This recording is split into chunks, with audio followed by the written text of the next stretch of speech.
Shalom, shalom, guys. It's your girl, Celine Salaya from the For Real Ghana Life and Kalimba Travels. And I have some exciting news. I found out about this information about 2 weeks ago, and I've just been so busy. Did not put the content out, but guys, here go, better late than never. If you have not heard it, because it's burning up the internet, it is burning up socials. If you haven't heard, now you're about to hear what is happening in Ghana. It's going to be good news for those traveling to Ghana, which is a lot of us, because what we trying to do? We're trying to get up out of here. Guys, John Dramani Mahama, the president of Ghana, he rolled it out, the e-visas, right? Making it so much easier to get visas. Guys, this is a game changer. This process is basically what I was doing for you all before as a travel agent. I was doing your visas for you, putting in all the information, sending all of that stuff out. And the thing that was a little bit unnerving for us was sending off your passport in the snail mail. Whew, just thinking about that sometimes could be a little stressful. So this will eliminate that whole process. It will, you will be doing the things that I normally would do for you. Providing that visa service, you now have the ability to do it for yourself. Okay, so now let's talk about what does that look like? What are the requirements? What are the details? So let's dive right into all of that, okay? So travelers visiting Ghana, if you're applying for a single entry or a business visa, you can do the e-visa process, okay? You can go on to the portal, the e-visa portal, the Ghana e-visa portal, and you can do your own visa. You don't have to send off your passport, guys. So let's get into a little bit more of the detail. What is the processing time? The processing time, drum roll.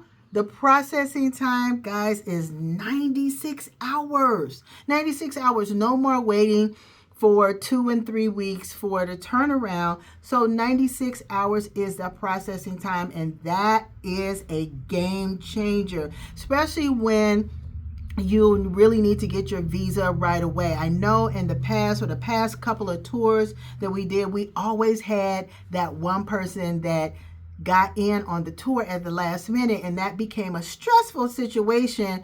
Like, will we get that visa back in time? And then the extra money that you would have to pay for the visa on arrival. So all of these things, it helps to eliminate those stressors, right? And make this process flow. So, right, the processing time, 96 hours. And again, single entry visa costs. Let's talk about the e-visas. It is more efficient. It is easier, but it's going to cost us a little bit more. So we're going to keep it real, okay? It's $260 USD for the e-visa for a single entry. Now, before, a single entry visa used to be $60, okay? Now, and if you wanted to expedite it, you would have to pay that extra $100. And so if you wanted a expedited, you pay the extra $100, you pay, and then you pay for the expedite shipping. It came up to about that $260. So really, technically, it's like you're getting that expedited service, but it's now on the e-visa portal, okay?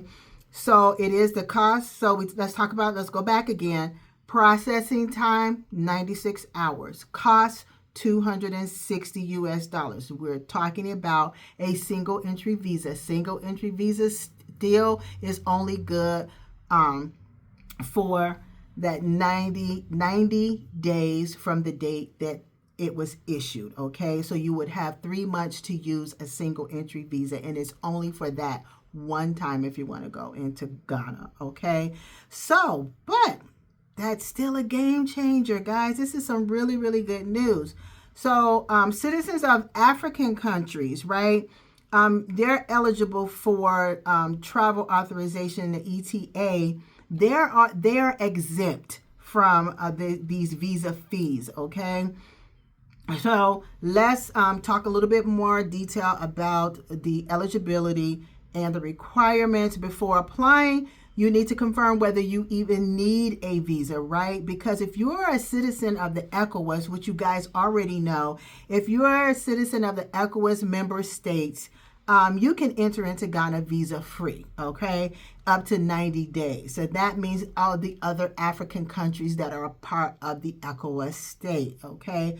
For the e-visa on the ETA applicants, you will typically need to prepare the following digital documents before starting your application. So here goes. Let's talk about the digital documents. What do you need?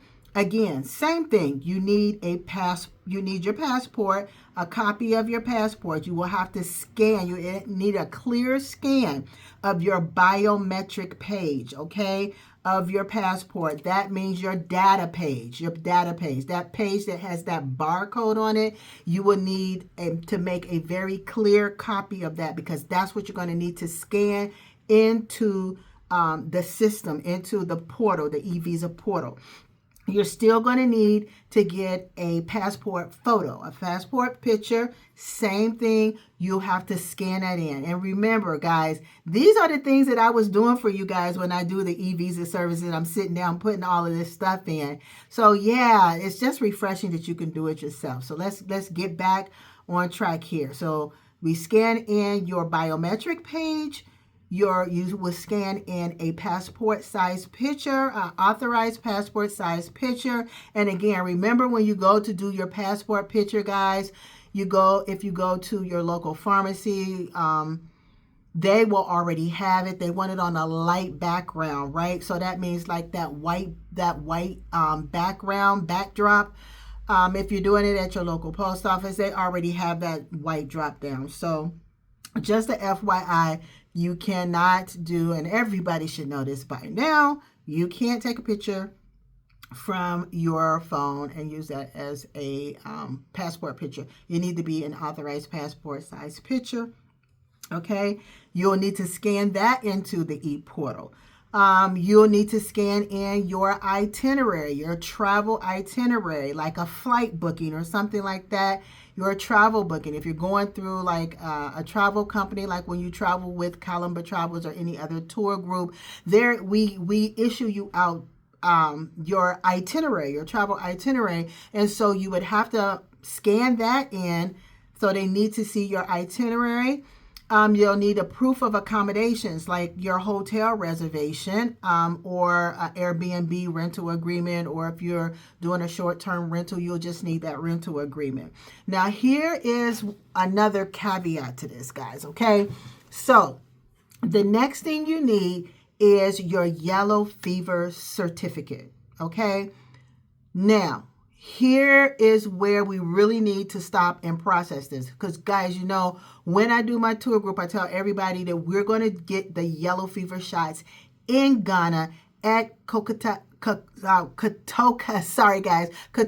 International Airport, because it's affordable. It's affordable, and we're supporting the motherland, right? When we do it there. But that's going to be something that we have to look into, because you would have to go to a travel company that do like travel immunizations and get that yellow fever done in the state or wherever you're at, and it can be a little costly. I have seen some of those immunization shots, like the yellow fever shot, that they are charging all the way up to $200, $300, even $400. Kind of ridiculous. But have the option of doing this yourself. Again, it's still a win-win. Not everybody has to pay that. You have to check with your insurance, check with the reason, you know, like your purpose for traveling. If it's business, your company may cover that immunization shot. And you do need the yellow fever vaccination.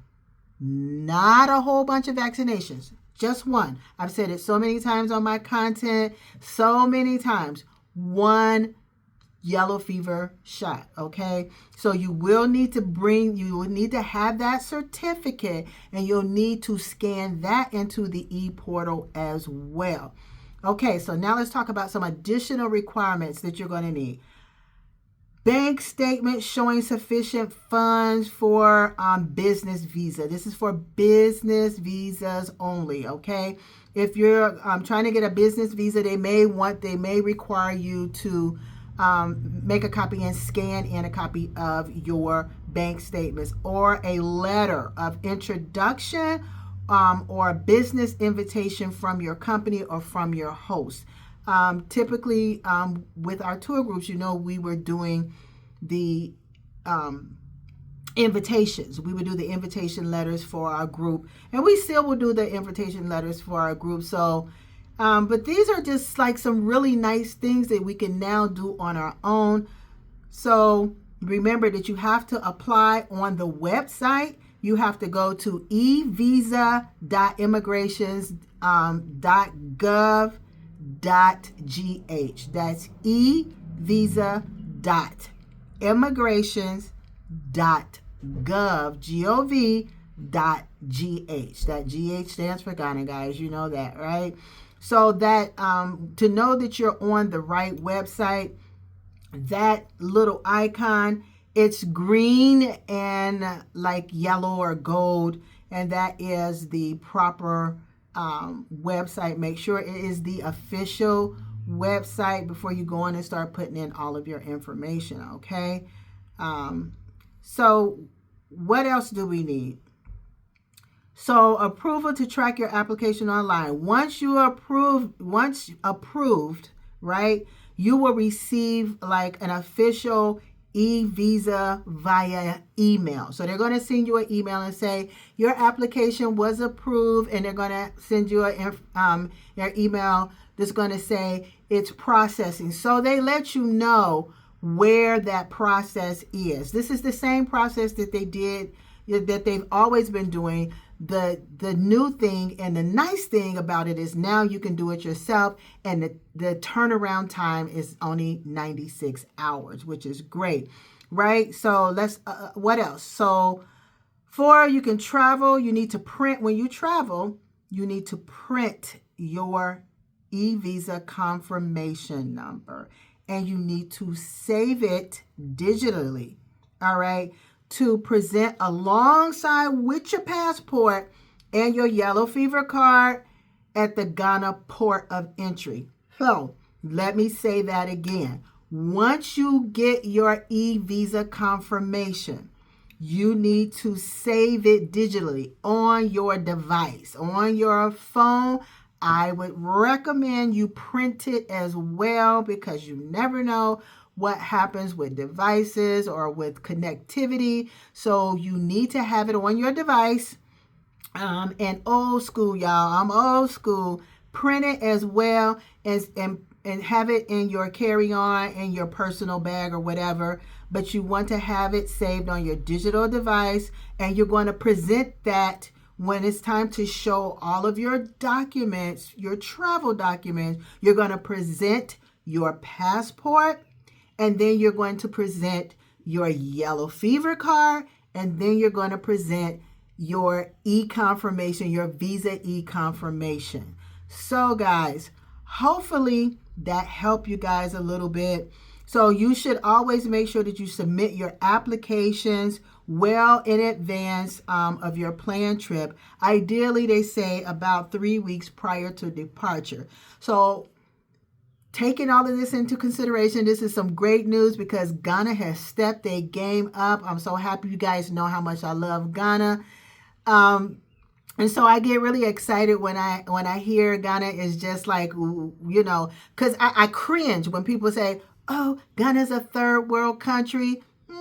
It's third world because the Europeans plundered everything from Africa, not just Ghana, which left them in that state, okay? So that's a whole nother topic for a whole nother day, guys. I am so happy to bring this information to you, to bring this news to you that Ghana now has e-visas. So hopefully that helps somebody. If you need more information, make sure that you just send me a message by Instagram, send me a message on Facebook, put a message put a comment in the comment box here on YouTube. And guys, see ya on the next video. Bye.